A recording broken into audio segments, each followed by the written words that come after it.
వందే మాత్రం. నేను మీ journalist Navata. Welcome to R Voice. మొన్ననే చూసాం పశ్చిమ బెంగాల్లో 6,50,000 మందితో సామూహిక గీతాపారాయణం.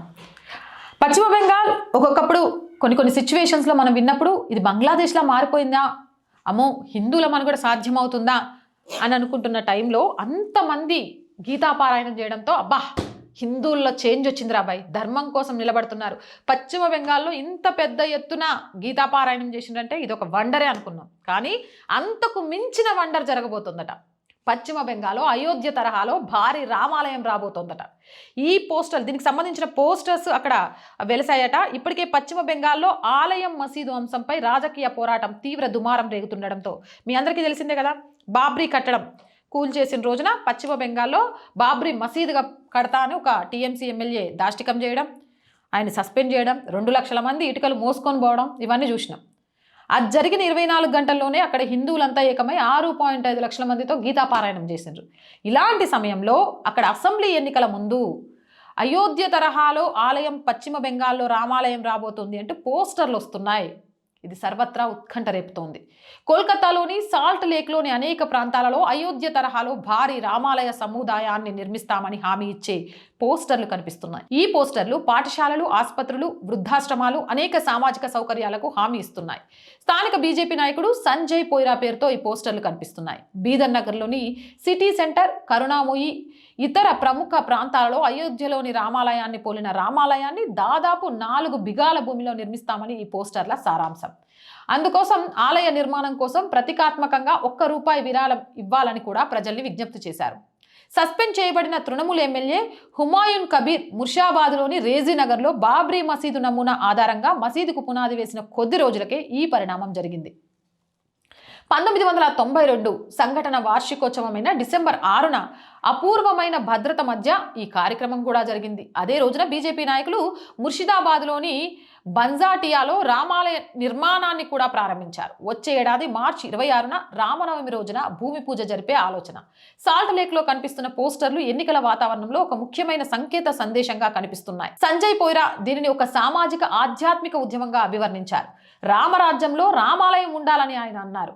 అయోధ్యలో ఉన్నటువంటి రామాలయం బీదర్ నగరాలో నిర్మిస్తామని ఆయన అన్నారు. చాలా మంది భూమిని దానం చేయడానికి సిద్ధంగా ఉన్నారు. నిర్మాణ సామాగ్రిని, విగ్రహాలను దానం చేయాలనే కోరికను చాలా మంది వ్యక్తం చేస్తున్నారని చెప్పారు. భూమి పూజ వచ్చే ఏడాది మార్చి 26న రామనవమి రోజు ఉదయం 10 గంటలకు జరుగుతుందని పోయిరా పేర్కొన్నారు. సనాతన హిందువులందరూ ఇందులో పాల్గొంటారని, ఎవరైనా ₹1 అయినా విరాళం ఇవ్వాలనుకుంటే సంతోషంగా అంగీకరిస్తామని ఆయన అన్నారు. ప్రతిపాదిత కాంప్లెక్స్ లో పేదల కోసం ఆసుపత్రి, పిల్లల కోసం పాఠశాల, మహిళల విద్య కోసం సౌకర్యాలు మరియు వృద్ధాశ్రమం ఉంటాయని పోస్టర్లు పేర్కొన్నాయి. కానీ ఒక్క విషయం, ఇవన్నీ కట్టండి వద్దని చెప్పట్లే, కానీ హిందువులకు మాత్రమే ఇందులో అవకాశం ఇవ్వండి ప్లీజ్. ఎందుకంటే చూస్తున్నాం కదా, జమ్మూ కాశ్మీర్లో అమ్మవారి ఆలయానికి వచ్చే డబ్బులతో కట్టిన మెడికల్ కాలేజ్లో ఈరోజు 85% ముస్లింలకే సీట్లు వచ్చినాయి. గట్లొద్దు. ఆలయాలు, గుడి ద్వారా వచ్చిన డబ్బులు గుడుల కోసము, ధార్మిక సంస్థల కోసము, ధార్మిక కార్యక్రమాల కోసము, అలాగే ధర్మాన్ని ముందు తరాలకు తీసుకెళ్లడం కోసం, అంటే హిందువుల కోసం మాత్రమే ఉపయోగించండి.